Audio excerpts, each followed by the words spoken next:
Hey there, Steve here. I hope you're doing well. In this video I want to talk about the importance of rhythmic organization and how repetition can be very important for this.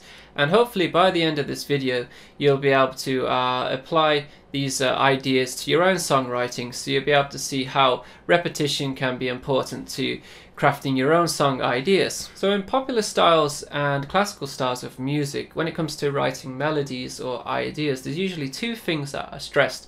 The first one is the direction of the piece, of the melody, and the second one is the rhythmic organization of the piece of music, or the idea or melody itself. So leaving melody aside for this video, I just want to talk about the rhythmic organization of a piece, and this can be hugely important.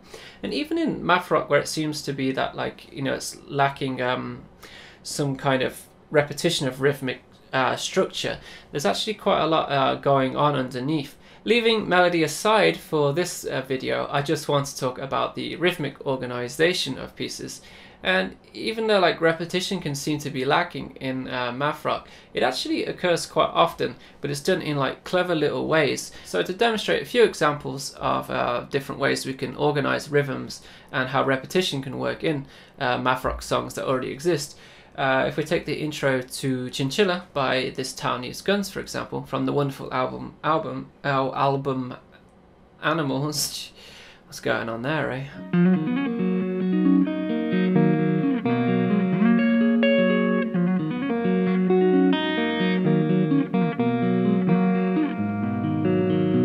So as you may have noticed as I played that example, and you can see up here on screen somewhere, that the phrase itself is 8 bars long, but that initial opening phrase in bars 1 and 2 is again repeated in bars 5 and 6, right?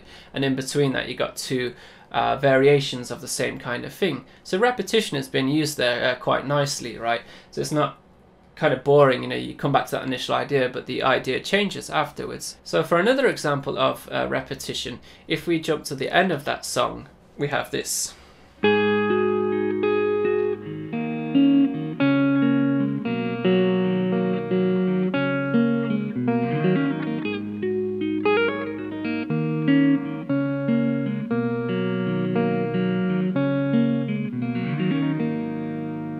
So yeah, I think I played that well. I can't hear myself, so I'm just going on the sound of the guitar here, so hopefully that wasn't too sloppy.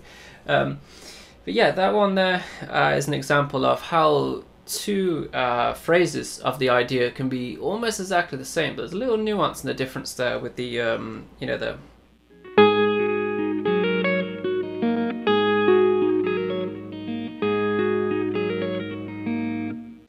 Tim with his magic fingers there. Yeah, so that slight little change that I've highlighted with the red box, as you can see above. So that's another example of repetition. Keep it a bit interesting, just add a little nuance in there. And this is done a hell of a lot, I'd say, in math rock. I guess maybe you noticed that as well. Which it would be cool if you do, I guess. So I have one more lovely rhythmic example for you before we move on to looking at how we can use repetition to write our own ideas. For this one, it's in a different tuning, so I'm going to change guitar, so I might edit it so I pop here magically with another guitar. Alright, magic guitar, another guitar change. So for the last one, I want to show you how, if we're using the same rhythmic idea, so that means the rhythm's just the same thing repeated throughout the phrases. So instead of just keep playing the exact same thing, one thing you can do is you can change the notes to it to make it more interesting. So an example of this is something that Yvette Young does a lot in her songs, especially on the what's it called, the Currents EP. There's a lot of this going on. So if we take this song Nautilus, the second section of that song,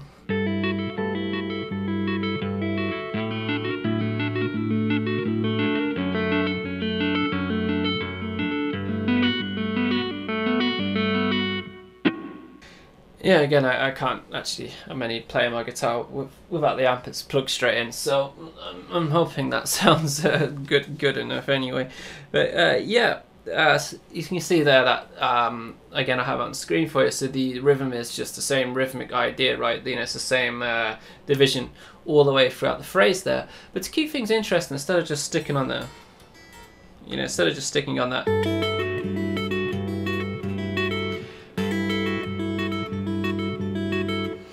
you know, for like how many bars, you know, you can change it around, and that's one way you can keep repetition interesting for whoever's listening. So those examples just gave us, you know, a very narrow insight into, you know, how we can use repetition and how repetition's been used in some popular math rock songs, 2 for example there. But it just showed the effectiveness of repetition with our rhythms. So that's what I was getting at when I was talking about the rhythmic organization, the rhythmic organization of you know, a piece of music. So repetition is what really helps keep the rhythm tied together. It's not necessary, of course, but it's really what keeps the song going. And you find, like I said, even really like complex math rock songs, there is repetition, but like, you know, slight nuances in the changes in the ideas and the sections and stuff like that. So what I want to move on to now is to give you some examples of how you can start to use this in your own songwriting. So again, I want to switch guitar. This time I'm going to standard tuning, so I'll magically reappear with another guitar in a second for you. Alright, so I am back with another guitar. This time I'm in standard tuning. I should have said that the previous 2 examples were in different tunings, hence why I was just using 2 different guitars there. So a tip for practicing what I'm about to show you is try to constrain yourself to you know, like 4 to 8 bars to give yourself some space to work with whilst practicing these ideas. And you'll find that, like, you know, a lot of these ideas here in other bands anyway are constrained to this many bars anyway before, you know, there's a change in a section, for example, like that. Or it's like a 8-bar phrase that's repeated for an X amount of time. So let's just start off with the most boring example ever. So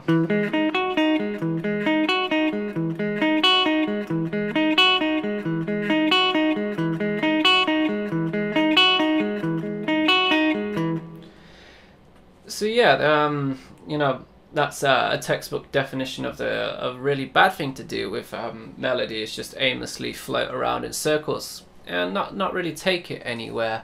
So remember we talked about using some kind of repetition, right? And like, if we say this is a really crude version of that the cover example from earlier, where the rhythm was the same but the melody changed, the notes that were used, we could start to apply the same thing to this idea. So let's say we'll do 3 bars of this, and then we can change the notes that we're using for the next 3 bars.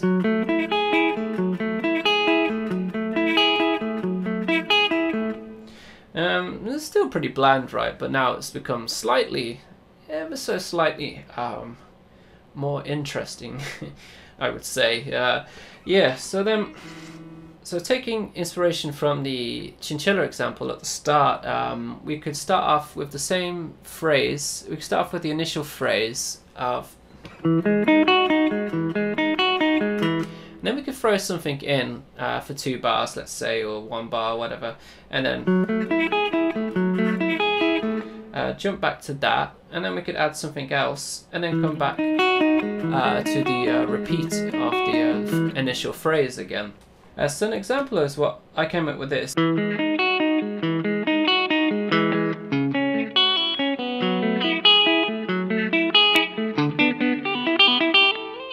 And keeping in theme with having some kind of repetition in those little licks in between the ideas, at the end there, add 4 8th notes, and then again there I had 4 8th notes there, so it's kind of got that cohesive tie between the 2 repetition, the rhythms of both ideas. And we could take that example and mess around with it even more, so we could have the initial idea.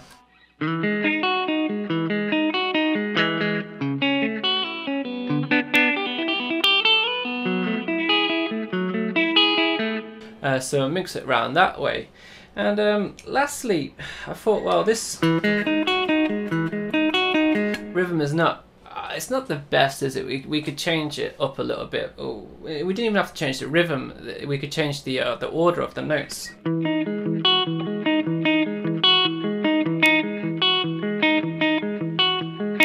That sounds a bit more mathy, right? So we could have.